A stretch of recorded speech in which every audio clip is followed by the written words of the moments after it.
You're not family, you only stayed because it was convenient. My daughter said that while signing the inheritance papers. My son-in-law stayed quiet. I just signed another sheet and left in silence. 3 weeks later, she found out what I had signed. I'm glad to have you here.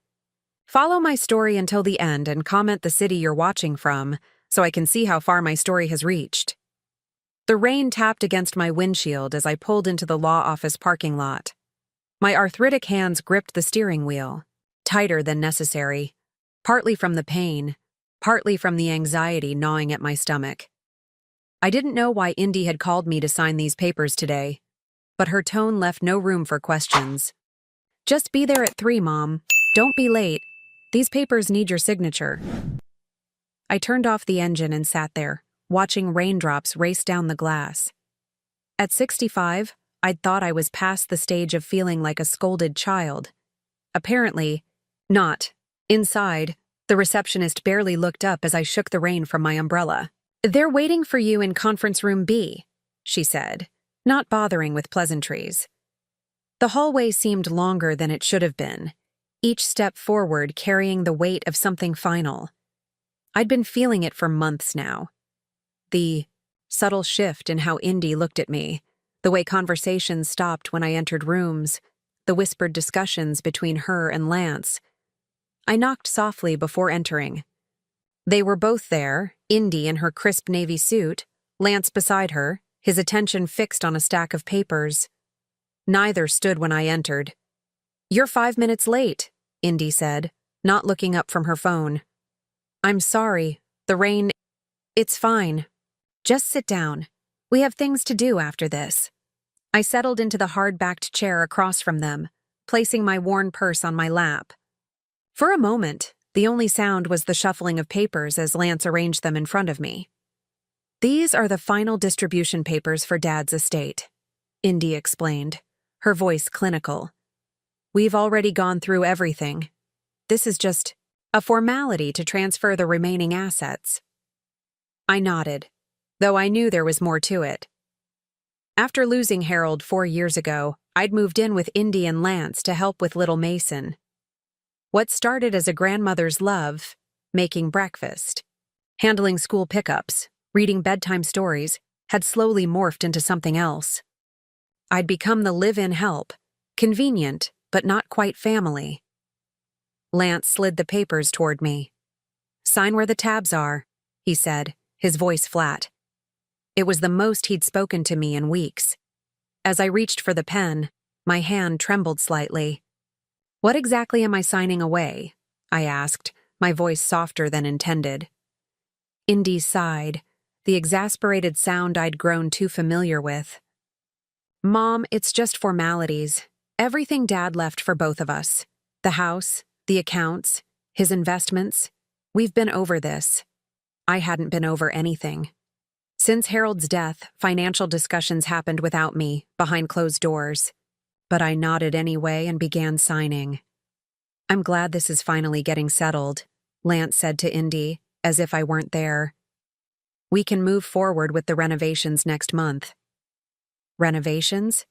To my house? The home Harold and I had built together? I paused, pen hovering over the next tab. What renovations? Indy's eyes met mine, something cold and unfamiliar in them. We're gutting the old place. It's outdated, and we need the space for entertaining. But that's my home, I whispered. It's just a house, Mom. And technically, it's our house now. I felt the air leave my lungs. I don't understand. Indy leaned forward, placing her manicured hands flat on the table. Let me make this clear. We're done playing house. You've been staying with us because it made sense when Mason was younger. He's in school full-time now. But I thought... You... Thought what? That you'd live with us forever? That wasn't the deal. I stared at my daughter, this stranger with familiar eyes. What deal? I came to help you after your father died. And we appreciated that. But it's time for you to find your own place. My pen clattered to the table. Where will I go? For the first time, Lance looked uncomfortable, but Indy's expression remained unmoved. "There's a nice retirement community in Brentwood. We've already looked into it for you." The words hit like physical blows. A retirement home. They'd been planning this. All those hushed conversations, the sudden questions about what furniture I wanted to keep, the casual mention of an old friend who loved her new senior living arrangement. I reached for the pen again, a strange calm settling over me. I would sign, I would walk out, I would disappear from their perfectly curated lives. As I added my final signature, Indy gathered the papers without a word of thanks. She slid them into a folder, her wedding ring catching the fluorescent light. The ring Harold had helped Lance pick out for her. "Is that all?" I asked, rising slowly. "That's all," Lance confirmed, still not meeting my eyes. I clutched my purse, turned to leave, but Indy's voice stopped me. "Mom, don't make this harder than it needs to be. You're not family. You just stayed because it was convenient. For all of us." The words cut deeper than any knife. I didn't turn back. I didn't let her see the tears that sprang to my eyes. I simply walked out, my footsteps echoing in the hallway. 3 weeks later, she would discover what I had actually signed. 3 weeks later, everything would change. But in that moment, as I walked to my car in the rain, I was just an old woman with a broken heart and nowhere to call home.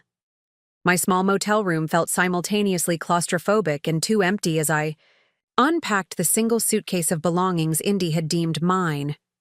The rest of my life, 4 decades of memories, trinkets, and treasures, remained in the house that was no longer my home. I placed Harold's photograph on the nightstand, my fingers lingering on his smiling face. "You'd be so disappointed," I whispered to him. That night, sleep eluded me.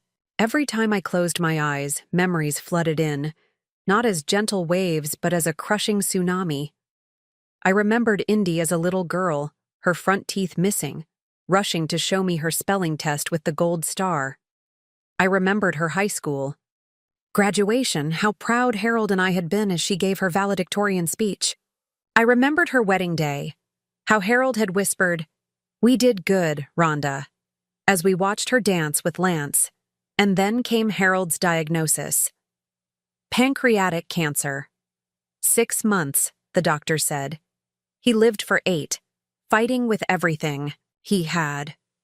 "Promise me you'll take care of each other," Harold had whispered in his hospital bed, holding both my hand and Indy's.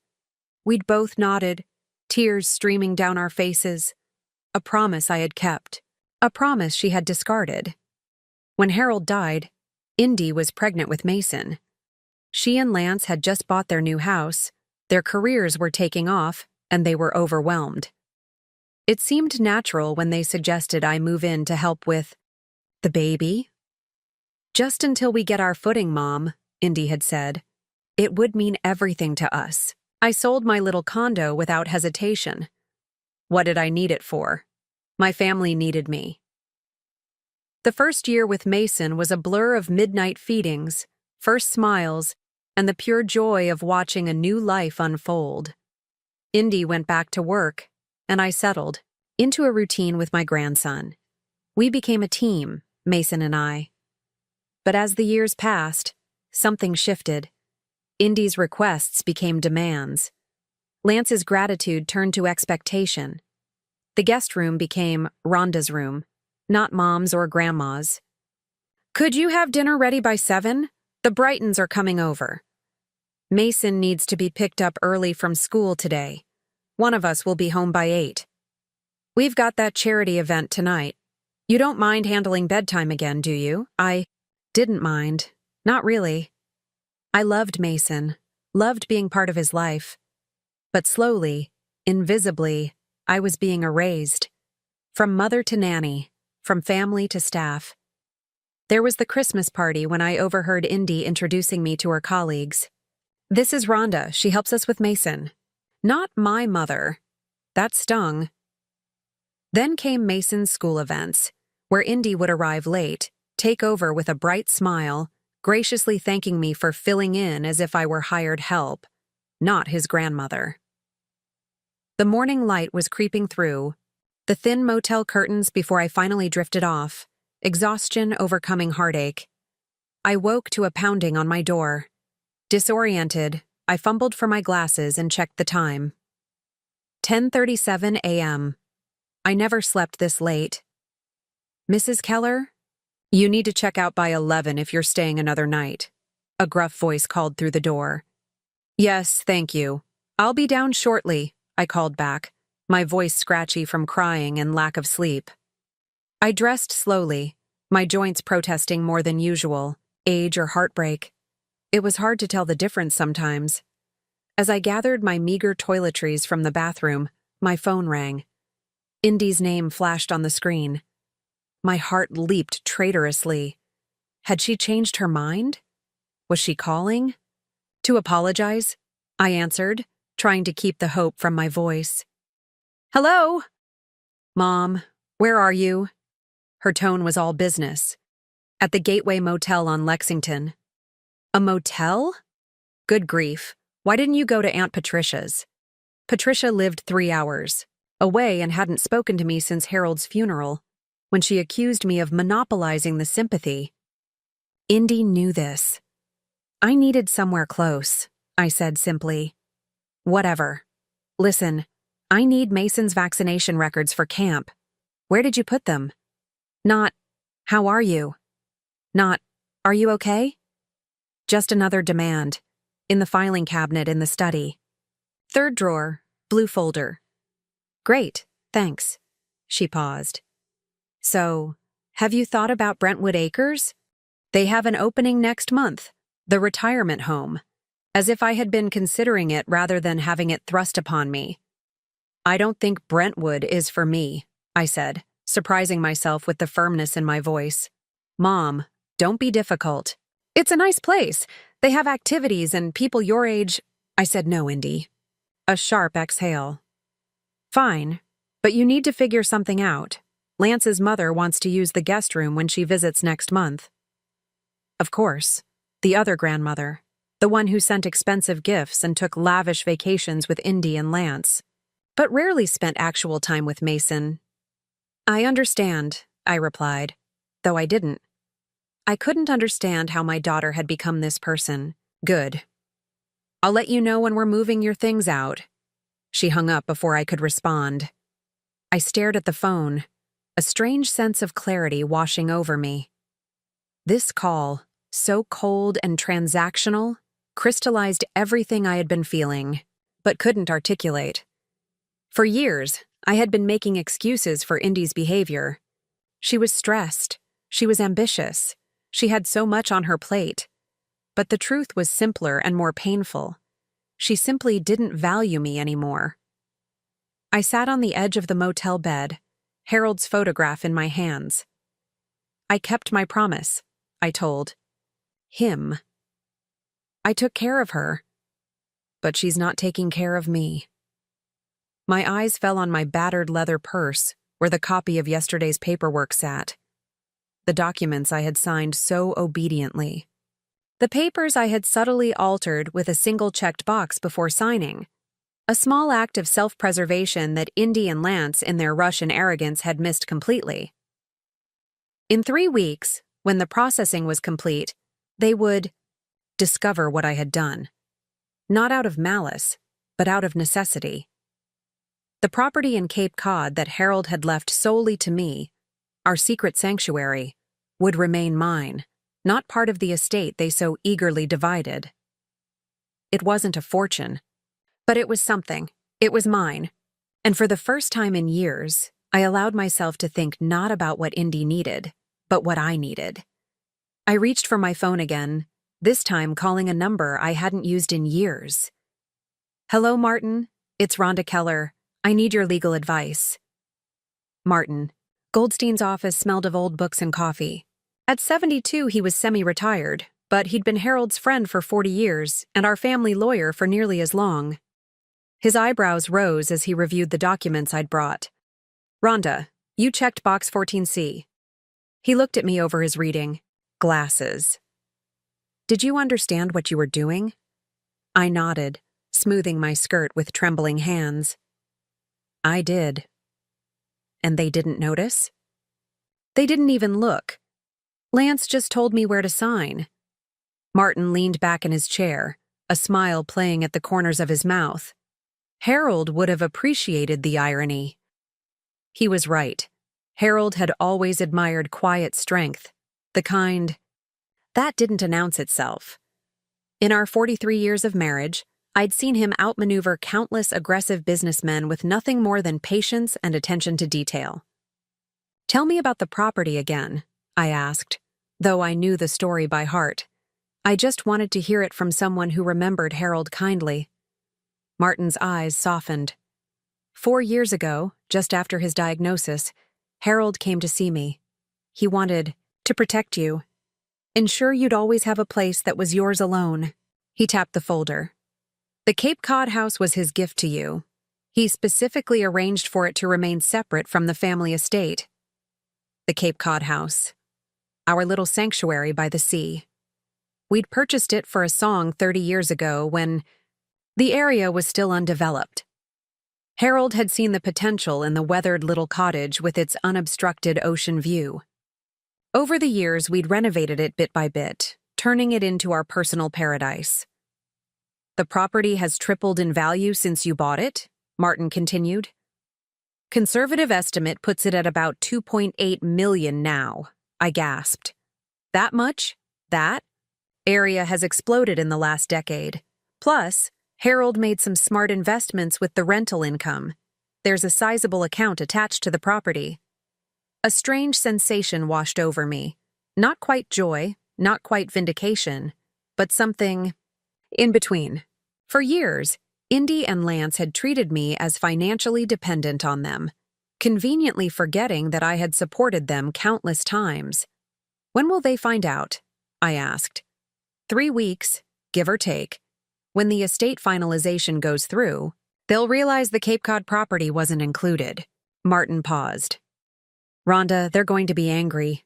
I smiled sadly. "They're already angry, Martin. They just don't know it yet."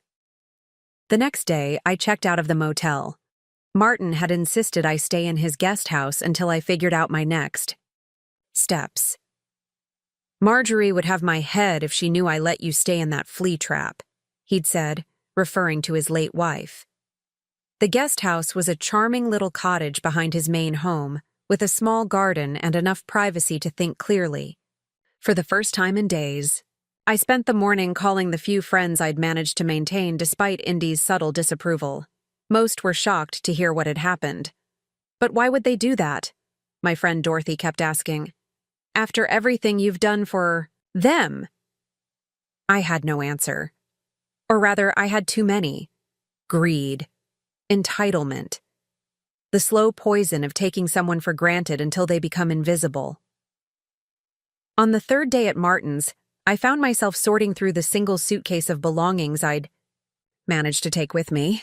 At the bottom, wrapped in a scarf, was a small leather-bound book, Harold's journal. He'd given it to me on his last Christmas, his handwriting shaky but determined. "Read it when you need to remember us," he'd whispered. I'd never opened it, too afraid of the grief it might unleash. But now, sitting in the quiet of Martin's garden, I felt ready. I needed Harold's voice, his wisdom. The first entry was dated shortly after his diagnosis. September 15th, 2019. "Rhonda doesn't know I've seen through Indy's plan. Our daughter has always been clever, but she thinks I don't notice how she's already rearranging our lives, making decisions about Rhonda's future. I've always been proud of Indy's ambition, but I fear it's hardened her heart. I spoke with Martin today about protecting Rhonda. The Cape Cod house will be her security, her escape, if needed. I've arranged everything to keep it separate from the main estate. Indy won't know until it's too late to contest. I hope I'm wrong about our daughter. I hope that when I'm gone, she'll show Rhonda the love and respect she deserves. But I've seen the coldness in her eyes when she thinks no one's looking. How she speaks to her mother when I'm out of the room. Rhonda believes the best in everyone, especially her children. It's her greatest strength and her greatest vulnerability. She won't see this coming until it's too late. I closed the book, tears streaming down my face. Harold had known. All along, he had seen what I couldn't bear to acknowledge. That Indy had been planning to discard me for years. The next entry confirmed my fears. December 3rd, 2019 overheard Indy and Lance talking about elder care options for Rhonda after I'm gone. Not about bringing her to live with them, but about facilities where she wouldn't be lonely. As if warehousing my wife would be doing her a favor. I confronted Indy. She claimed they were just exploring all possibilities. The look in her eyes when she thought I wasn't watching told a different story. She sees her mother as a burden, an obligation to be managed. I've added more to Rhonda's separate account. Martin has the details. The Cape House isn't just a property. It's her independence. Page after page revealed Harold's quiet battle to secure my future, his growing concern about Indy's character, his love for me shining through every word. In his final entry, written just days before he died, Harold seemed at peace. April 28, 2020, everything is in place for Rhonda. The Cape House, the accounts, all secured in her name only. Indy doesn't suspect a thing. My greatest regret is leaving Rhonda to face what's coming alone. But she is stronger than she knows. When the time comes, she'll find that strength. I've loved her since we were practically children. She deserves so much better than what Indy is planning. I hope someday our daughter realizes what she's throwing away. Not just her mother's love, but her own capacity for compassion. Rhonda, if you're reading this, remember, you were always enough. More than enough. And you deserve a life filled with the same kindness you've given others. Don't let them convince you otherwise. I closed the journal, clutching it to my chest as the sun began to set over Martin's garden. For the first time since that awful day in the lawyer's office, I felt something other than grief and betrayal. I felt ready. The ringing of my phone shattered the morning quiet of Martin's garden. I didn't need to check the caller ID. The specific tone I'd set for Indy years ago blared through the peaceful space. Exactly 3 weeks had passed since that day in the lawyer's office. I took a deep breath and answered, "Hello, Indy." "What the hell did you do?" Her voice was ice and fire simultaneously. I set down my tea, surprising myself with how steady my hand was. "I believe you'll need to be more specific." "The Cape Cod property. It's not in the estate paperwork. The lawyer said you checked some box that kept it separate." "Box 14C, I said calmly. "You knew exactly what you were doing." She was practically screaming now. "You deliberately tricked us. The accusation might have wounded me a month ago. Now, it almost made me laugh. I signed documents I was asked to sign. If you and Lance had bothered to review them properly, you might have noticed." "This is theft." "No, Indy, it's mine. The Cape House was always mine. Harold left it to me specifically, separate from the estate. He made sure of it. Dad would never—" "Your father knew exactly what he was doing," I interrupted, surprising myself with my firmness. "He saw how you were treating me, even before he died. He wanted to make sure I was protected." The silence on the other end stretched for several seconds. "We're coming over," she finally said. "Where are you staying?"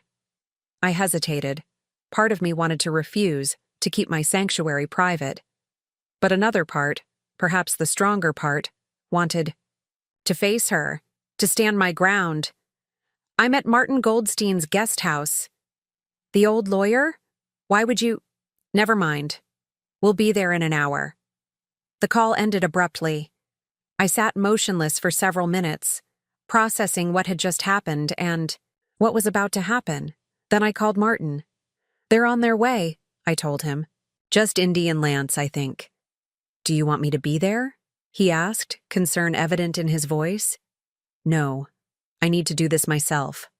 I paused. "But maybe stay nearby." "I'll be in the main house. Just shout if you need me." I used the next hour to prepare myself, not just emotionally, but physically. I showered, styled my hair, and put on my favorite navy dress, the one Harold always said made my eyes shine. I wanted Indy to see me not as the discarded mother, but as the woman I truly was. Strong, dignified, whole. When the doorbell rang, I was ready. Indy stood on the porch, Lance slightly behind her. She wore her power suit, the one she saved for important negotiations. Her eyes widened slightly at my appearance, as if she'd expected to find me disheveled and broken. "Come in," I said, stepping aside. They entered the small guest house, Indy's gaze sweeping critically over the modest furnishings. I led them to the sitting area, where I'd prepared coffee and Indy's favorite lemon cookies, the ones I used to bake for her school lunches. "Let's get to the point," Indy said, ignoring the offered refreshments. "You deliberately withheld the Cape property from the estate division." "I didn't withhold anything," I replied evenly. "The Cape house was never part of the estate to begin with. Your father left it directly to me." "That's impossible. Everything was supposed to be divided equally." "Not everything. Harold made specific provisions for me. The Cape house was my security." Lance cleared his throat, speaking for the first time. "The property is worth almost $3 million now." "I'm aware." "Be reasonable, Rhonda," he said, dropping the mom he'd used for 15 years. "That's a significant asset. It should be shared." I looked at him steadily. "Like your home was shared with me, before you decided I was inconvenient?" He had the grace to look away. Indy paced the small room, her heels clicking aggressively on the hardwood floor. "This is ridiculous. You're being petty because we asked you to move out." "You didn't ask, Indy. You informed me I was being discarded." I kept my voice calm. "And you didn't just ask me to move out. You told me I wasn't family." "I never said, 'You're not family.' You just stayed because it was convenient." "Those were your exact words." Her mouth opened, then closed. For a brief moment, something like shame flickered across her face. "I was upset," she finally said. "But that doesn't change the fact that you deliberately deceived us about the Cape house." "No, I simply protected what was rightfully mine, just as your father intended." Lance leaned forward, adopting his negotiation posture. "Look, we can work something out. Sell the property and divide the proceeds. That would be fair." "Fair?" The word tasted bitter on my tongue. "Was it fair when I sold my condo to move in? With you? When I spent 5 years raising your son while you built your careers? When you introduced me as the help, rather than your mother?"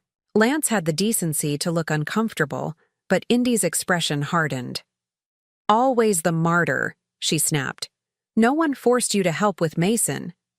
"No, they didn't. I helped because I love him, because that's what family does. And now you're punishing us by keeping the Cape house." I took a deep breath. "I'm not punishing anyone, Indy. I'm simply taking care of myself since you've made it clear you won't." A sudden noise from outside drew our attention. Through the window, I could see Mason riding his bike in Martin's driveway, with Martin pretending to chase after him. The boys' laughter floated through the open window. "Is that—" Indy stood abruptly. "You've been seeing Mason behind our backs?" "No. He's here with Martin. It's the first time I've seen him since I left." Indy moved to the window, watching her son play. For a moment, her expression softened. "He's been asking about you," she admitted reluctantly.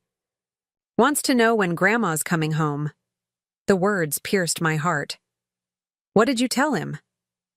"That you needed some time to yourself." She turned back to me. "What was I supposed to say? That we kicked you out?" "You could have told him the truth.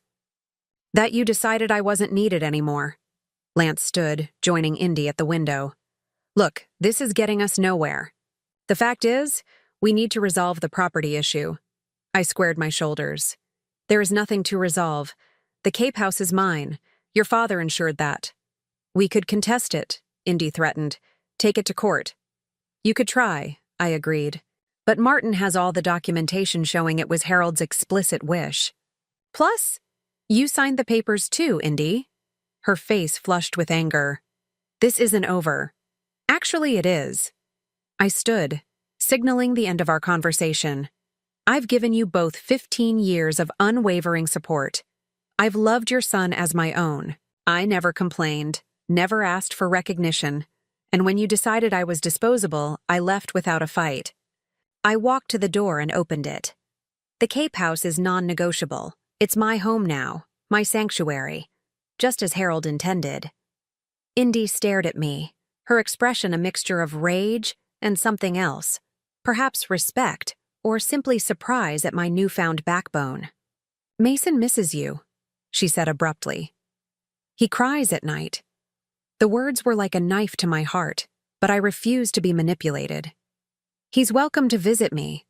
I'm still his grandmother, even if you've decided I'm not your mother. And where exactly? Will he visit you? Here? In this? Guest house? No, I said, my decision crystallizing in that moment. At the Cape House. I'm moving there next week. Indy's mouth fell open. You can't be serious. It's 3 hours away. I'm very serious. It's my home now. Lance placed a hand on Indy's arm, guiding her toward the door. We should go. As they stepped onto the porch, I called after them. Tell Mason I love him. That will never change, regardless of what's happened between us. Indy paused, not turning back. This isn't what Dad would have wanted. I smiled sadly, though she couldn't see it. Actually, Indy, it's exactly what he wanted. He knew me better than anyone, and he knew you too. They walked away without another word, straight-backed and rigid. Through the window, I watched as they approached Mason, who was still riding circles, around Martin. The boy spotted his parents and quickly abandoned his bike, running to them with open arms. But before he reached them, he turned and waved enthusiastically at me through the window. I waved back, tears stinging my eyes. This wasn't the end. It was just the beginning. The Cape Cod house was exactly as I remembered, and entirely different at the same time. The weathered blue shutters, the creaking front porch, the way light danced across the hardwood floors in the afternoon. All this remained unchanged.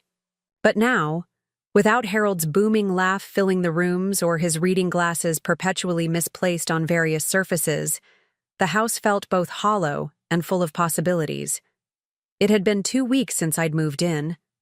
2 weeks of reacquainting myself with solitude, of learning to hear my own voice again without the constant background noise of other people's expectations. I was arranging wildflowers in Harold's favorite vase when the phone rang. Unknown number. I considered letting it go to voicemail, then changed my mind. Hello? Mrs. Keller? A man's voice, hesitant. It's Lance. My hand tightened around the receiver. Lance, this is unexpected. I know. He paused. I'm in town, near you, I mean, in Cape Cod. Why? I have a conference in Boston. I drove down to. I don't know why I'm here, honestly. He sounded different somehow, less confident, more human. Could we talk? In person? My first instinct was to refuse, to protect the sanctuary I'd created. But something in his voice gave me pause. There's a coffee shop called Seabreeze on Main Street. I can meet you there in 30 minutes. Thank you, he said, and I could have sworn he meant it. Seabreeze was quiet for a Saturday, just a few tourists lingering over late lunches. I spotted Lance immediately, sitting at a corner table, staring into a mug as if it contained answers to questions he hadn't yet asked. He stood when he saw me, awkwardly pulling out a chair. Thank you for coming. I sat, studying him. He looked tired, the polished corporate facade cracked enough to show the strained man beneath. Why are you here? Lance? He twisted his wedding ring, a nervous habit I'd noticed years ago. I've been doing a lot of thinking since we last spoke. About what you said. About how we treated you. I waited, unwilling to make this easier for him. Mason cries for you every night, he continued. He doesn't understand why you're gone. And what have you told him? Lance looked genuinely pained. Nothing that makes sense, not even to me anymore. He took a deep breath. The truth is, I'm here because I need to apologize. Of all the things I'd expected from this meeting, an apology wasn't one of them. Indy doesn't know I'm here, he added quickly. She'd be furious if she knew. Then why risk it? He looked out the window, toward the ocean barely visible in the distance. Because I can't sleep. Because every time I look at Mason, I see the hurt in his eyes. Because I stood by while Indy treated you like you were disposable, and I know it was wrong. I sipped my coffee, giving myself time to process his words.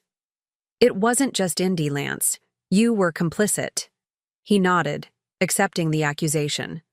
I was. I let it happen because it was easier. Because confronting Indy is. He trailed off. Difficult. I finished for him. She's always been strong-willed. That's a charitable way of putting it. He gave a rueful smile. She's become. I don't know how to describe it. Cold. Calculating. Not just with you. With everyone. Including you? His silence was answer enough. Mason asked me yesterday if we could visit you, he said after a moment. I didn't know what to say. Indy has forbidden him from even mentioning your name. The pain of that revelation was physical, a knife twisting in my chest. He's 7 years old. He shouldn't be caught in the middle of this. I know. Lance met my eyes directly for the first time. That's partly why I'm here. Would you? Would you be open to seeing him? If I brought him without Indy knowing? The question hung between us, weighted with implications. I thought of Mason, his gap-toothed smile, the way he'd curl against me during thunderstorms, his endless questions about the world, my grandson, my heart.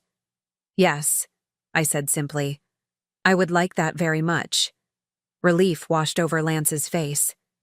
Thank you. He misses you terribly. I miss him too, every day. We sat in silence for a moment, the cafe's ambient noise filling the space between us. There's something else, Lance said finally, his voice lower. Something you should know. What is it? He glanced around, as if worried about being overheard. Indy's been different since Harold died. Harder. More focused on appearances and status than anything else. I've noticed. No, it's worse than you know. He leaned forward. 2 months ago, I overheard her on the phone. She was talking to someone about accelerating the timeline now that you were out of the picture. Timeline for what? Selling your house. Your and Harold's house, I mean. The one you lived in for 30 years. I frowned. But that house isn't worth much. It's in an older neighborhood and it needs work. It's not about the house. It's about the land. Lance's expression was grim. Apparently there's been interest from developers. The entire block could be rezoned for commercial use. Indy's been in talks with them for over a year. The revelation struck me like a physical blow. A year? But I was still living there when Harold died. She was planning this while I was still in the house? Lance nodded, unable to meet my eyes.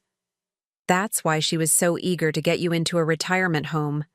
The developers want to break ground by next spring. I sat back, struggling to absorb this new betrayal.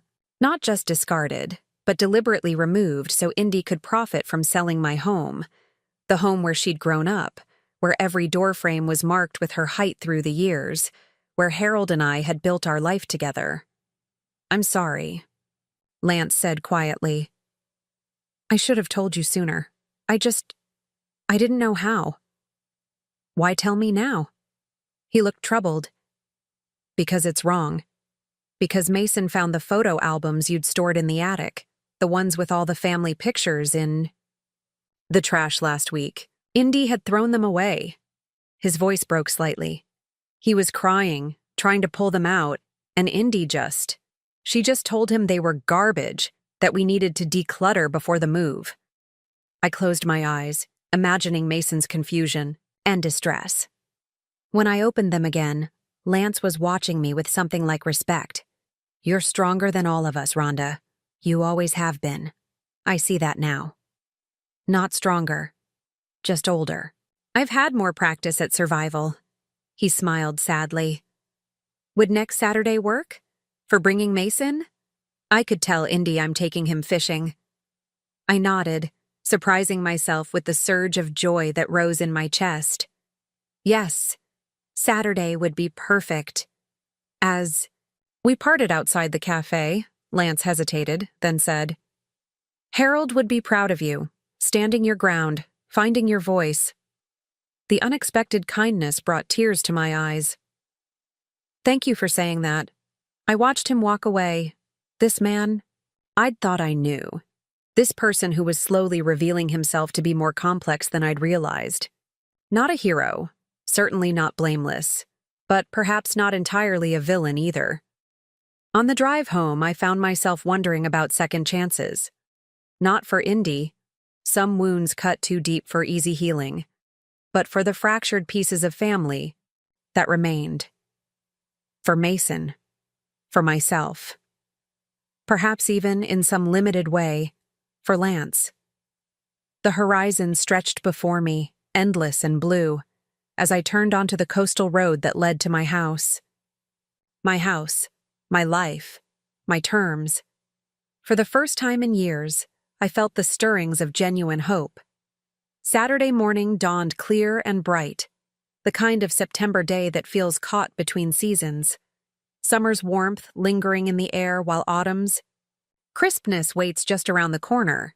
I'd been up since dawn, unable to contain my anticipation. Mason was coming today. I'd spent all week preparing, baking his favorite chocolate chip cookies, setting up the spare bedroom with colorful quilts, and a nightlight, just in case, and clearing a space on the beach for the kite I'd bought him. I wanted everything to be perfect, even though I knew what mattered most was simply being together again. At 10 o'clock sharp, a car pulled into the driveway. I watched from the window as Lance helped Mason out of his booster seat. The boy looked around curiously, taking in the weathered shingled house and the ocean just visible beyond the dunes. Then he saw me at the window. His face transformed, breaking into a smile so radiant it brought tears to my eyes.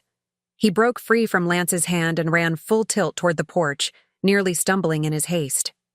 I threw open the door just as he reached the steps, and then he was in my arms, his small body crashing into mine with the force of a tiny hurricane. "Grandma!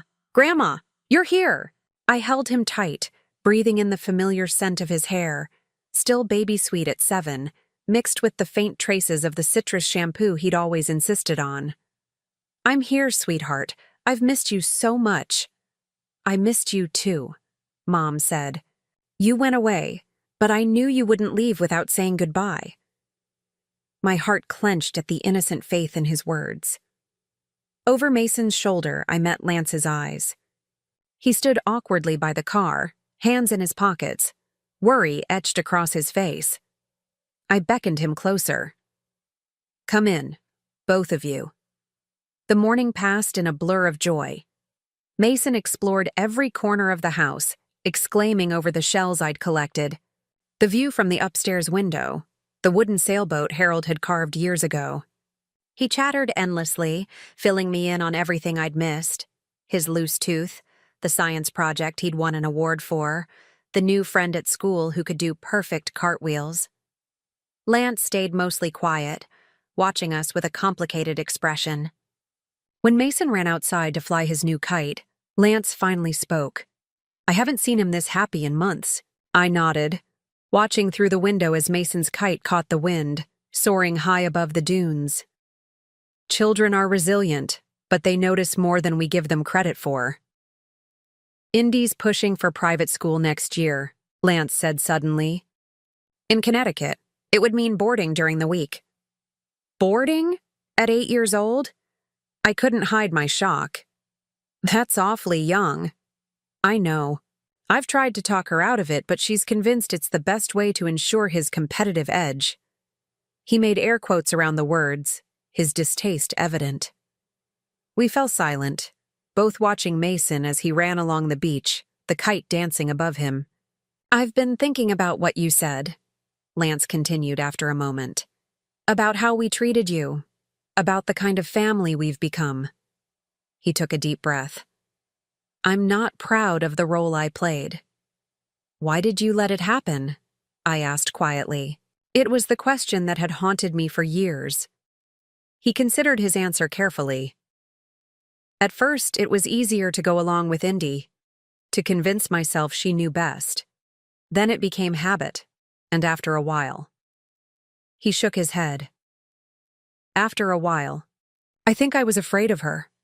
The admission hung in the air between us, raw and honest. She's not the person I married, he added softly. Or maybe she is, and I just didn't want to see it. Before I could respond, Mason burst through the door, cheeks flushed with excitement. Grandma, the kite went so high, did you see? I did. Sweetheart, you're a natural kite flyer. Can we have cookies now? Dad said you made cookies. I laughed, grateful for the interruption. Some conversations weren't meant for young ears. We certainly can. And afterward, how would you like to help me collect shells for that special jar I showed you? Mason's enthusiastic yes seemed to lighten the atmosphere, pushing back the shadows of our previous conversation. The afternoon passed pleasantly. We walked the beach, collected perfect scallop shells, built a sandcastle complete with moat and drawbridge, and returned to the house sandy and content. After dinner, macaroni and cheese, Mason's favorite, Lance reluctantly looked at his watch. We should head back soon. We told your mom we'd be home before dark. Mason's face fell. Can't we stay longer? Please, Dad? Lance and I exchanged glances over Mason's head. Not today, buddy, Lance said gently. But maybe we can come back soon. Promise? Mason looked between us, his eyes big and hopeful. I promise, Lance said firmly, surprising me with his conviction. As they prepared to leave, Mason hugged me tightly. I don't want to go? I knelt to his level, holding his small hands in mine. I know, sweetheart, but you can call me any time, and I'll be right here, waiting to see you again. Mom threw away our pictures, he said suddenly, his voice small. The ones of you and Grandpa. I tried to save them, but she got mad. My heart broke for him, caught in the crossfire of adult conflicts he couldn't possibly understand. I have plenty of pictures here, I assured him. Next time you visit, we'll look at them together. And maybe we can make copies for you to keep. He nodded solemnly. I'd like that. After one more fierce hug, he ran to the car, leaving Lance and me alone on the porch. Thank you for today, I said. It meant the world to him. And to me. Lance nodded, his expression troubled. Rhonda, there's something else you should know. I'm thinking about leaving Indy. The confession stunned me. Because of how she treated me? That's part of it. But it's more than that. It's who she's become. The way she treats Mason when no one's watching. The constant pressure. The emotional manipulation. He ran a hand through his hair. I've been consulting with a lawyer about custody arrangements. I took a moment to absorb this revelation. And you're telling me this because I want Mason to have you in his life. Because when the time comes, I may need your testimony about what you've observed in our household. He looked away. And because I thought you deserved to know. From the car, Mason waved frantically, calling for his father to hurry. Lance turned to go, then paused. We never should have done what we did to you. I hope someday you can forgive me for my part in it. I watched them drive away, Mason's face pressed against the window, waving until they disappeared around the bend. The sunset painted the sky in brilliant oranges and pinks, reflecting off the calm surface of the ocean. I stood on the porch long after they'd gone, contemplating forgiveness, family, and the strange winding paths that life sometimes takes. 3 months later, on a crisp December morning, my doorbell rang. Through the window, I could see Lance's car in the driveway, Mason bouncing excitedly beside it. My heart leaped at the sight of my grandson, this unexpected joy in my life. But there was something different this time. The car was packed full, suitcases, boxes, Mason's favorite stuffed dinosaur visible through the window. I opened the door. As they approached, questions in my eyes. "We left," Lance said simply. "For good this time." I looked from him to Mason, who was grinning widely despite the circumstances. "What happened?" "We can talk about it later," Lance said, glancing meaningfully at Mason. "Right now, we're looking for a place to stay while I sort things out. Maybe somewhere near here." Mason suggested we ask if you know of any nice neighborhoods. Understanding dawned. This wasn't just a visit. This was a new beginning. I looked at my grandson, at his hopeful face and trusting eyes. I thought of Harold, of his quiet wisdom and foresight. I thought of the journey that had brought me here, to this moment of choice. "I might know just the place," I said, opening the door wider to welcome them in. The house Harold had left me wasn't just my sanctuary anymore. It was becoming what it was always meant to be, a home filled with love, second chances, and the quiet, strength that comes from choosing kindness over bitterness, even when the path is difficult. As I helped Mason carry his backpack inside, I caught a glimpse of the ocean through the window, vast and changeable and beautiful, like life itself. Like the future stretching before us, unwritten and full of possibility. Now I'm curious about you who listened to my story. What would you do if you were in my place? Have you ever been through something similar? Comment below, and meanwhile, I'm leaving on the final screen 2 other stories that are channel favorites, and they will definitely surprise you. Thank you for watching until here.